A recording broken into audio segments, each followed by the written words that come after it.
Good morning, everyone, and welcome to this Saturday, July 27th. Again, today's gospel is one that we've heard many times, and it comes from Matthew chapter 13, verses 24 to 30. And again, at first I was like, what? I don't, I had some thoughts on it, but then I listened to Jeff Cavins on Hallow App, and I'm like, yep, this is definitely something that I can definitely talk about today. The Gospel, according to Matthew. Jesus proposed a parable to the crowds. The kingdom of heaven may be likened to a man who sowed good seed in the field. While everyone was asleep, his enemy came and sowed weeds all through the wheat and then went off. When the crop grew and bore fruit, the weeds appeared as well. The slaves of the householder came to him and said, "Master, did you not sow good seed in your field? Where have the weeds come from?" And he answered, "An enemy has done this." His slave said to him, "Do you want us to go and pull them up?" And he replied, "No. If you pull up the weeds, you might uproot the wheat along with them. Let them grow together until harvest, and then at harvest time I will say to the harvesters, first collect the weeds and tie them in bundles for burning, and then gather the wheat into my barn."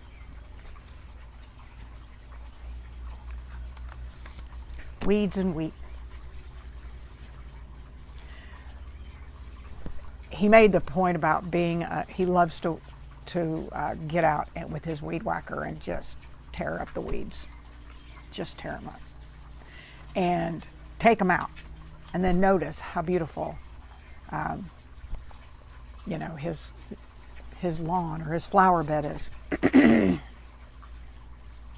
He made 5 really good points today, and I want to go over those points with you. The first point he says is you might mistake the wheat as weeds. You might mistake the weeds as wheat or vice versa. And he explained that back in the day, there's the darnel plant that looks just like wheat. And the only way you can tell the difference between the two of them is when they grow up, the head of the wheat actually bends over and the darnel is straight. This made me think about my flower bed back here. My phlox and weeds. There is a weed that grows in this flower bed that looks just like phlox. When it's growing, it looks just like it. And there have been times, I will be honest, that I just started pulling because I wasn't for sure if it was phlox or if it was weed. And in my brain, I'm thinking it's weeds, when in reality, it was probably phlox. And I love my garden phlox.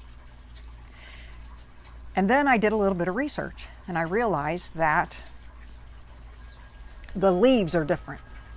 That's how I could tell the difference. But you can't tell the difference in the leaves until it starts maturing a little bit. And so this past spring, I realized and I started pulling what I knew at the time were weeds.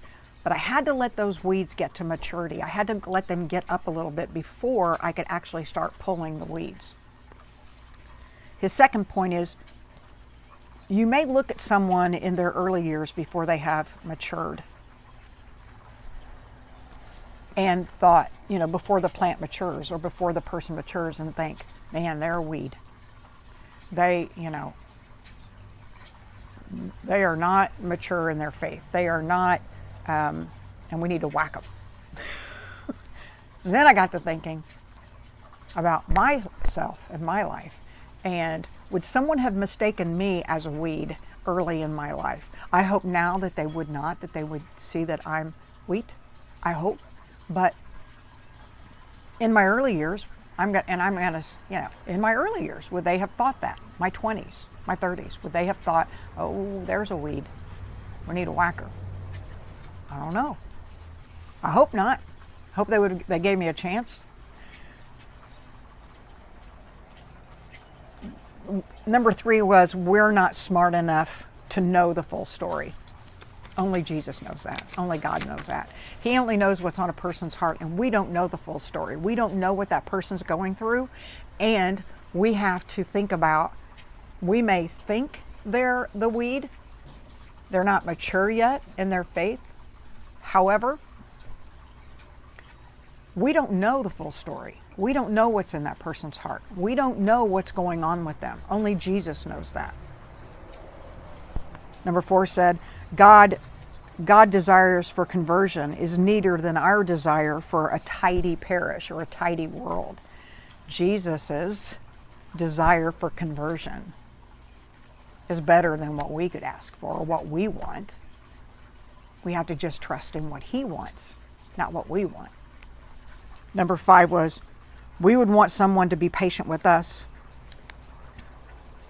not give up on us, and give others the benefit of the doubt. Pray for them that God's will be done. If you're unsure that they're a weed or a wheat, then trust in God and be good to them with kindness. What if someone thought that I was a weed? What if St. Monica had given up on St. Augustine? She didn't. She just kept praying for his conversion. Today, I was reminded that this hit perfect today. Today, I am going, I'm not going to say that I need to or that I'm going to a service this morning. Reason I'm dressed up on a Saturday morning. And one of the acts of mercy, corporal acts of mercy, is we bury the dead. It's not something that I necessarily want to do, but it's something that I need to do. It's something that I choose to do. His mother would want me to do that. She would want me to be there. And I have to, and my apprehension in all of it is just, I won't go into this in a video, but there are things that I'm a little apprehensive about. But then this gospel reminded me today of wheat and weeds. And is that apprehension that I'm having because I feel like there are weeds among the wheat. And that's not my call to make. Because those, what I think are weeds, may not be mature enough. So I can't judge it, whether or not it's wheat or weeds. Only Jesus can do that. Today, think about that. Think about your life. And if someone looked at you, would they say, oh, there's a weed. We need to pluck it. Or would they say, wow, there's wheat. There's some wheat. All right, today, go out and give them Jesus.